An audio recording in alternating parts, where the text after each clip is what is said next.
Hello and welcome to the Gamers Table. It's Monday and we're reviewing yet another game. This week it is Nightfall. Hey. Say hi, Chris. Hi. Not me, to the camera. Hi. It's back. Okay. You gotta make sure you keep cards out on the table. You gotta either chain on your turn or chain on other people's turns to keep your defenses up.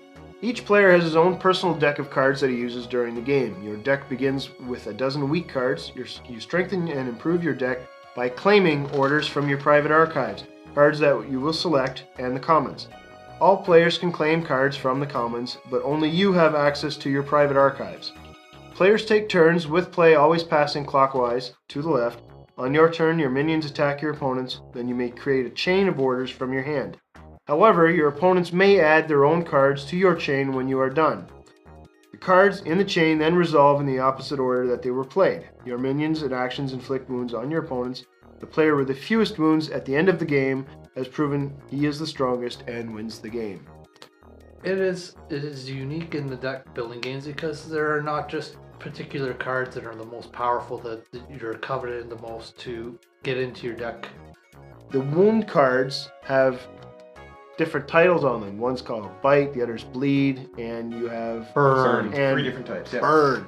Burn. Yeah, so the person, in case of a tie, who has the highest count of a specific type of wound is the loser. In a two-player game, it can get a little unbalanced because I start out with my guys, you start out with your guys. You attack me with your guys, and you just and wipe out my force, and you decide not to chain.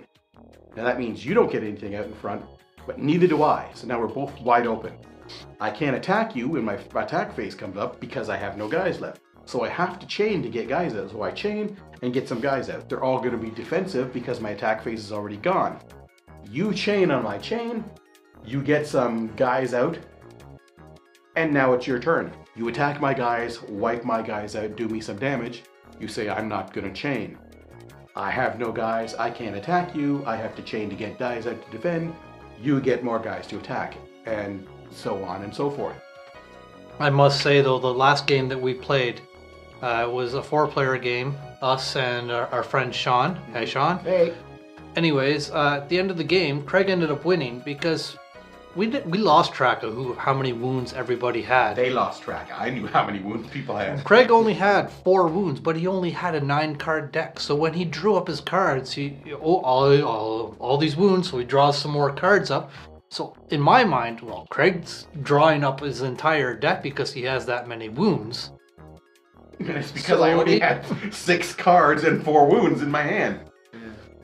So and that was a good strategy that worked. That's one of the game. It's a bit of a memory game too. You got to try to remember where the wounds went and see if people are getting rid of them. You just got to try to keep it in your mind. Try to figure out, okay, who's my competition right now? Who should I be nailing with wounds? That's another good thing about this game. Like they're saying, if you got wounds in your hand, you can, on your initial cleanup, if you've got any wounds that you've picked up first, you get to draw 2 new cards from your draw deck for each wound you've picked up. So you're not getting totally hosed to like bogging your hand down with wounds or useless cards. It's a good catch-up. Yeah, it's a good catch-up mech. Catch-up mech. Yeah. But it's not a salt and vinegar mechanism. It's not my favorite game, but it is very interesting. The mechanic, the chaining effect in it with the kickers is great. 2 of the cards you get, only you can buy. Right. So you can sort of, if you get the right ones in the draft, you can put some pretty powerful cards on your side and make sure nobody else gets them. And it's possible only you could have that color of card too, which forces other people to try to find that one, what's order you call them, to buy any of your cards if they need it to chain. Okay, we already mentioned the colors. Let's talk about that. Each card has a main color, and there are 6 colors. I'm pretty sure it's 6. There's a red, silver, there's yellow, 6. blue, purple. And each one of those green, colors will have 2 smaller clear colors on it. Purple horseshoes, yellow diamonds, Yeah. orange moons. Oh, no, Green that's clover. Lucky Charms. I was just saying, what cereal was that? For magically delicious. Anyway, and then the main color will be the one that card is, and there will be 2 smaller colors. Those are the ones that can add to it, which is called chaining. You get a close-up in Compono video. Yeah, and on the bottom, there is also another called the kicker, and if the color that you chained to is the color of your kicker, the kicker activates as well. chain from to whatever. previous- the You're previous linking a card. chain. Chains go in either The direction. previous card is what the kicker will be. There you go. Ken, Mr. Rule. Ken, who's like the worst rules person in everybody. He's correcting people on rules. Obviously, It's he not likes rules, this it's game. grammar. You gotta make sure you keep buying cards. Use your influence. Get as many cards as you can. Well, not as many as you can, but you gotta be careful what you buy. Make sure you buy cards or orders that will work with your chains. Because if you can't chain, you're gonna get what, 1 or 2 cards down on the table. That's not a lot of defense, not a lot of attack. So you gotta make sure you keep an eye on what's out there available to buy. Great game, a lot of fun. Everyone we've introduced it to has really enjoyed this game. Yep, it's very good, and the chaining aspect of the game, the cards, It's very unique. That's what makes it a nice, different game. You know, enjoyable.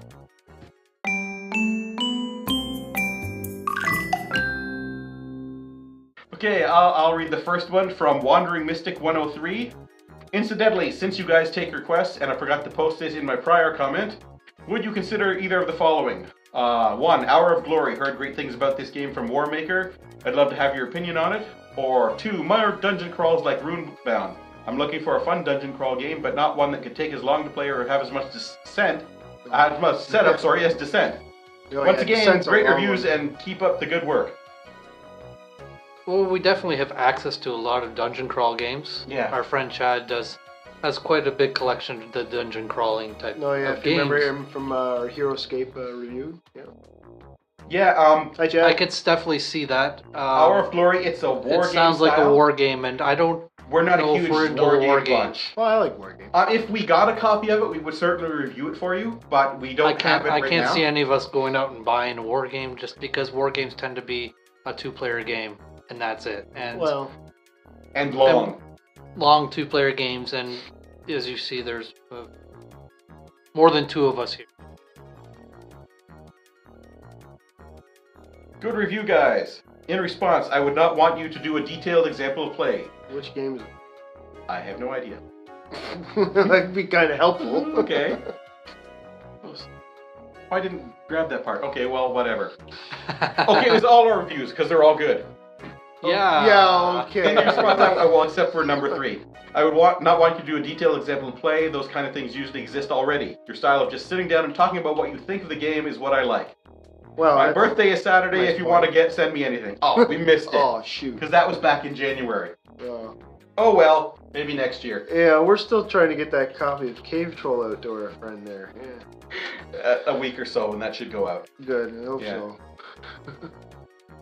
So, wrapping up for Nightfall. You read the overview, so you get to give your score first. Oh, boy.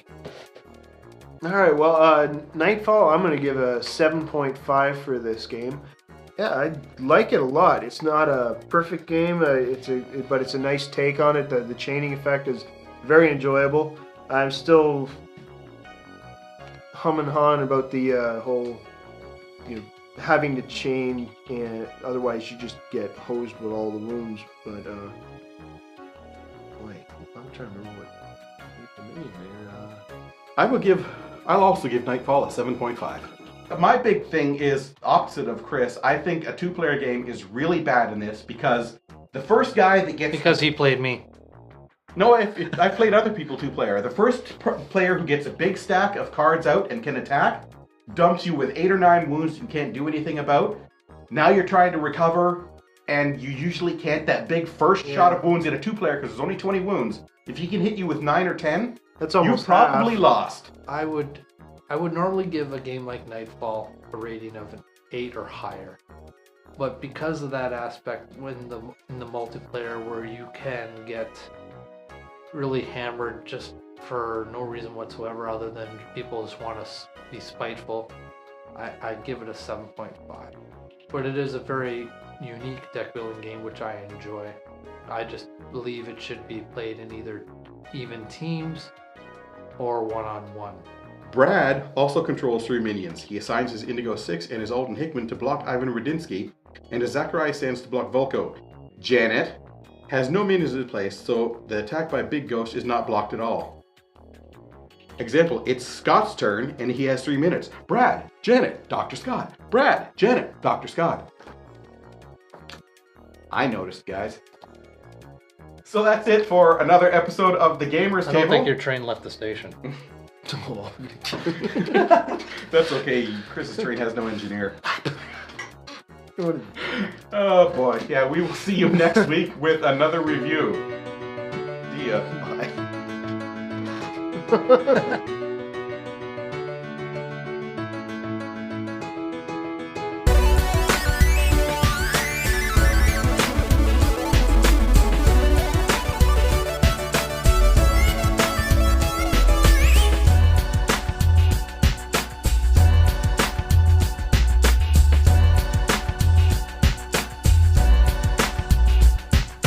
What's his overview? All right, shut up. You guys are talking to me and everything. I'm like, oh, welcome to the game. What? Oh, He doesn't multitask very well. shut up. He doesn't single task very well. Multitasking is a myth. There's no such thing as multitasking. You can only do one thing at a time. We gotta do this over. You just do I'm in the wrong shirt.